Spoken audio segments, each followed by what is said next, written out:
Hey, it's coffee It's chat Heather. time with Jane and Heather. Cheers. Cheers. It's coffee chat time. And if you've been following along, occasionally we talk about this book, The Gifts of Imperfection. Brene Brown is a shame researcher who has written books about, embracing imperfections in this one. And she has about 10 guideposts in the book.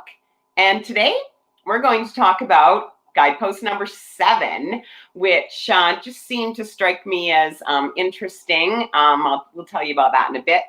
It's about cultivating play and rest, letting go of exhaustion as a status symbol, hello, and productivity as self-worth. So let's just put those aside and let's talk about play and rest, okay? Well, we all need more play. That is for sure. I think it's super important, especially right now with what we're all going through. It's easy to get stressed out and take is life more serious, and you have to add play. You just have to. Actually, when I was reading, I thought it's a good question. When was the last time you played and had so much fun that you completely lost track of time? Well, that's easy. It was Yeah, probably like yesterday with my grandboys. with the grandbabies. I Yeah, know, right? because bubbles are a necessity with young children. So we have to have bubble time, and we also have pool time. Now, granted, the pool is one of those little plastic tiny pools, but yeah, we have playtime in the pool, and it's such a unabandoned joy. Yeah. Like it's yeah, it seems like it's like purposeless, like and yet we learned some cool things about play, didn't we? Yeah. Well, but play, what's interesting is that, and when I started looking into it, because Brene talks about Dr. Stuart Brown, and he's like the leading authority on playing. And he said, play is the opposite of play is not work. The opposite of play is depression. And I'm Yes. like, that's so interesting because when we're children, we just naturally play. Like we actually need it for our brains. We actually need to play. And when we're looking at, you also need as much rest as you do play, right? It's like a balance. But it said the benefits of play, it adds joy to your life, relieves stress, supercharges your learning, and connects you to others. Yes, it actually rewires the brain. It does. It's like exercise, only play is not scripted or not laid out. So yeah, it does. It helps with it helps do stuff in the frontal lobe. Dr. Brown said, and so that's helps. Sorry, with reasoning and memory, and also it helps with the big one, resilience. And we've talked about resilience before, right? Like I find that resilience is a skill that we all could use more of. Yeah, for sure. So yeah, play is magnificent. I had no idea. I had no idea. I was like, oh, who's got time for play? Like except for when I play with the kids. Like I don't think about it like in like for myself, right? I don't think about, because there's always so much to do, and then but when you look at it, play or depression, I'm like, yeah, been hanging out in the depression pool a little too long, so it's time to get back in the play pool. Yeah, exactly. But I mean, they say that it is as important as sleep and nutrition, getting Yes. enough play, and at least 30 minutes a day. So that means we went on the boat, I don't know, a couple days ago, and Wednesday. I We will went on the boat on always, Wednesday, right? I think, Yeah. I can't remember what day we went, but I always jump in. Like I'll be the first one because I've got a 6-year-old grandson. I'm not going to sit in the boat and just be like, no, I don't want to get my hair wet. I jump in, it's carefree, play. Like you feel so good after. But yeah, I actually didn't realize the health benefits. It says so because play will make you laugh, right? That's the whole idea of carefree laughing. It lowers your stress levels and releases endorphins. So those natural mood boosting chemicals. The And feel good hormones, right? And it lowers your blood pressure, increases blood flow. I'm like, oh my goodness. So you have to make time for it. I know. I'm like, okay, every day. And I mean, I think that when the video that you shared with Stuart Brown, maybe you can drop it in the comments, because that was interesting. Talks about, there's like 6 or 7 different kinds of play. It's not just one kind. There's all different kinds. Play is actually storytelling. There's imaginative play, where not just your, imaginary friend, but imagination, where you start to, dream about things, right? And there's, of course, social play. And there's the kind of play where your body is just body play. So I was thinking dancing would even be a form of play, So if you don't, it's not just, I'm going to go build sandcastles at the beach, although, hey, that sounds fun too. But just that there's all different kinds. And I liked that storytelling was a form of play, because, right, people are very expressive when they're telling stories, and everybody's around, and there's that connection that you were talking about, right? So yeah, that's I think why people love, say, going camping so much, because there's, people are running around, they're off their phones, they're doing campfires, roasting marshmallows, you're telling stories. Like I think that's why people love it so much. So what's funny is my husband, our entire marriage, Heather, my husband's always been like, does everything have to be fun? And I'm like, yeah, totally does. Like I am like always been like that. I'm like, no, it has to be fun. Why would I do something if it wasn't fun? Even if it's working and I don't enjoy it, I will make it fun at work. At my jobs, when I used to work in offices, I always had a way to make it fun. I don't know. And even like with the social distancing and self-isolating, I think I told you that we created a little pretend restaurant on our balcony with a bistro table, and I will pretend it's an actual restaurant. I will be like, ooh, it's happy hour, like the wine is free, or my husband will be like, ooh, the waiter's really cute. Like I have this whole imaginative, and I get dressed up, and it makes this super fun evening. Wow, I always like make a great idea, because really, in case you didn't know, we're from Kelowna, British Columbia, Canada, and we're thinking we should probably knock that 50 group back to 6 for a bit. So maybe we're not going out to restaurants, although I haven't been out to I've been to a coffee shop to grab a coffee, but not to a restaurant. In Kelowna, where we live, there has been a spike in the coronavirus, and it's because we're a very our Kelowna, Canada, and the Okanagan Valley is a very tourist destination. A lot of people from Alberta come. And so they've been trying to maintain the social distancing, but the younger people have gotten together and that spread the virus. So now we have to be more careful. So you gotta. And young people can get it. Everyone can get it. So what people thought for a bit was that it couldn't happen to me. So we do want to be mindful of that. So we continue to coffee chat like this. Yes, and we still have fun and the coffee chat. I like your thing about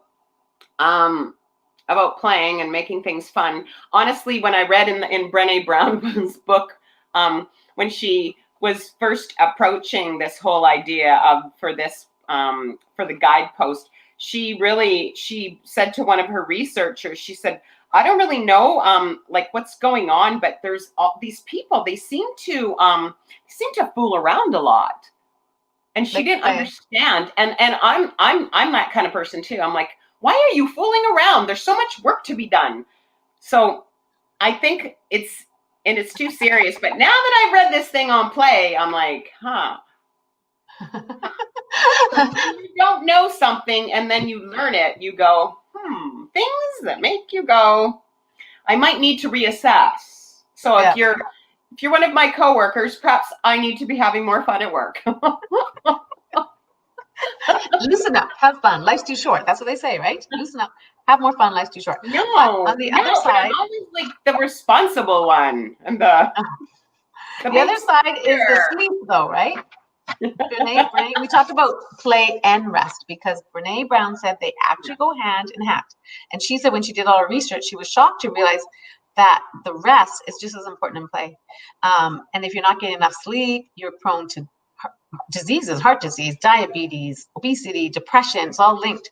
So you have to have the balance of rest. And I really am impressed with my husband. He can just power nap. Like he can just go on the couch and kids can be playing, the grandkids, and he can just power nap. And I thought, wow, it's actually so good for you, right?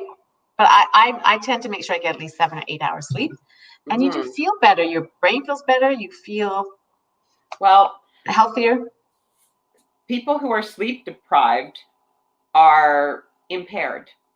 So if you are only getting like 4 to 6 hours of sleep a night, you are actually to the state where you would be impaired if you were driving. Like you have to think about that. And so not only with driving, but even in your cognitive processes, if you're trying to solve some kind of major situation at work or something like that, you would not be thinking clearly.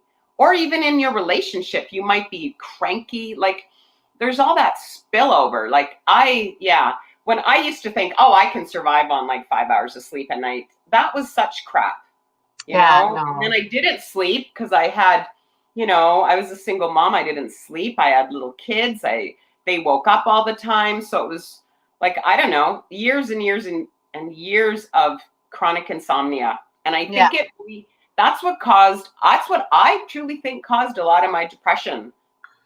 Well, yeah, if you look at it now, if you look at that, sleep can cause, lack of sleep causes depression, and then lack of play. And when you're tired, you're not in a playful mood. It all goes hand in hand. You have to get the sleep so you feel like playing. But anyway, do we want to play a game of Cool to Connect? Oh yeah. Okay. I've been waiting all week for this one.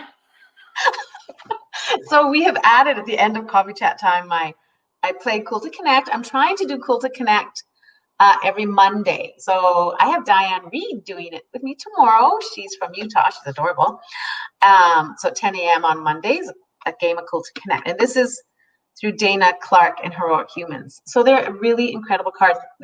I like it. It is a game, so I think it's fun, but it's actually very deep and it can be very emotional, some of these questions. And so I did some with my girlfriend last night. I had a girlfriend here. And they were a little bit more serious, got some serious conversation going. But I put the ones away I have seen. So I haven't seen any of these. I still have lots of new ones. Okay. Are you ready? Yeah. Okay, our Cool to Connect question. I always get a bit nervous. Let me have a sip of my coffee first. Okay, I put on my fun shirt today, Heather. Oh, I like it. Okay, that's I'm just gonna pick ruffles. Yeah, I'm just gonna pick a random one so it shows I have no idea what it is. I'll do this one. Ready? Okay, let's connect. Here we go.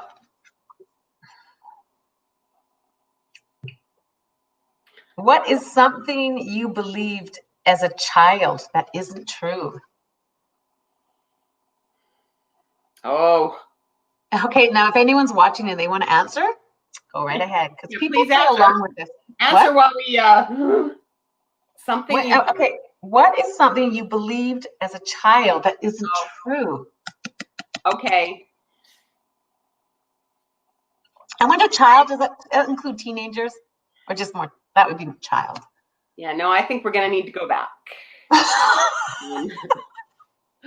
Wow. That's hard, right? Can you answer before me? I'm having trouble. I know it may be okay. It's gonna sound kind of superficial, but it's important because it layers into like how I feel about or felt about myself and my I thought that I was really, really ugly. I thought I had this hideously large nose and that I was so ugly. Aww. Yeah, there's more, but let's just stick with I really didn't feel like I was pretty, or that, and I know that seems superficial, but No, it because doesn't. it's part of the confidence and how you feel about yourself, and then opening yourself up to be around other people, and just things that you try or you don't try, like those kinds of things, it really holds you back. And I remember the very first time someone told me that my eyes were beautiful, and I was like, what are you talking about? I had no idea like what people would see, so I had to go look, and I look in the mirror and I'm like, I don't know. I don't know. So I don't know. I think that it, in a sense, I put a lot of energy. It was a lot of wasted energy as a younger person into, thinking that, that I was, that I, that I didn't really, that I wasn't able to kind of belong to, what I mean? I didn't fit in. I didn't belong. It sort of impacted relationships and friendships and just my own personal, instead of being like embracing, like, this is who I am. I have this nose, this mouth, whatever. Like, you know what I mean? Interesting, because as children, like I just think as children, as adults with children, you always want to, you're so beautiful and you're so perfect and so you don't know why you would have thought that, but oh, well, there's lots of reasons. We lived in Germany. Like, that's where it started. We lived in Germany, and my brothers were blonde and blue-eyed, and they were worshipped, like, when we lived there. And obviously I'm green-eyed and brown-haired. Like, I don't, right? And anyways, that's where I think it started. I don't know. Anyways, what about you? What is something that you believe in? Mine, I always felt like I was in the middle of three girls. I'm not going back too young, but in my memory, I never really felt noticed. I always felt like I was screaming for attention because I had the older sister, firstborn older sister. Then I had the younger sister that was more like the baby. She's always been the baby, and the middle child. So I just felt like I was always screaming to be noticed and that I wasn't important. But I know my parents loved me and I know I was important. But back then, how I saw it, my parents had their own stuff they were going through and trying to raise three girls, and they loved us all, but I didn't feel like, so I got into a lot of trouble. I had a lot of issues. Right. Like from eating disorders to shoplifting to, so I was screaming to be seen, but I was being seen. They were seeing me. It's just my own stuff. Now I can look back now. It's interesting because I can look back now as a mom myself and look back and be like, my parents were just trying to get through life and their stuff, and they weren't, just because I felt like that doesn't mean that was true. It wasn't true. No. So, anyway, a lot of the stuff that we think is true is a thought in our mind.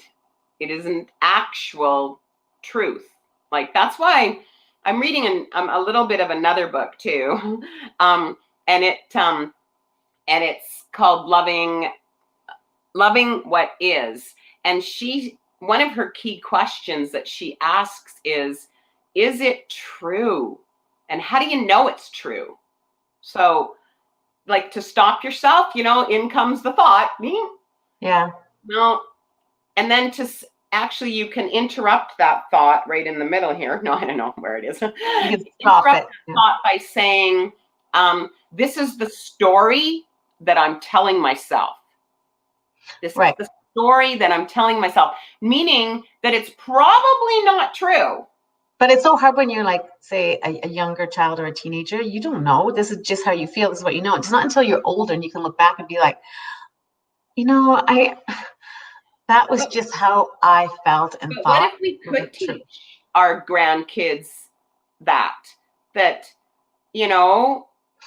ask them, like, because how do you, like, I don't really know how I would ask my 4-year-old grandson what he was actually, how he was thinking or feeling about himself, because we're still working through some new words every day. Things are, we're learning how to communicate, but I still think it would be good to help to give them that kind of skill right from when they were little.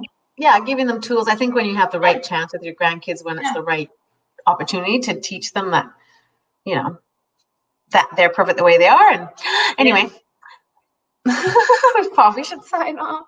That was a good question. Made me think. Anyways, thanks for joining us. And as always, we are here for you. So reach out and happy Sunday. Okay, bye, Heather. Thanks. Bye.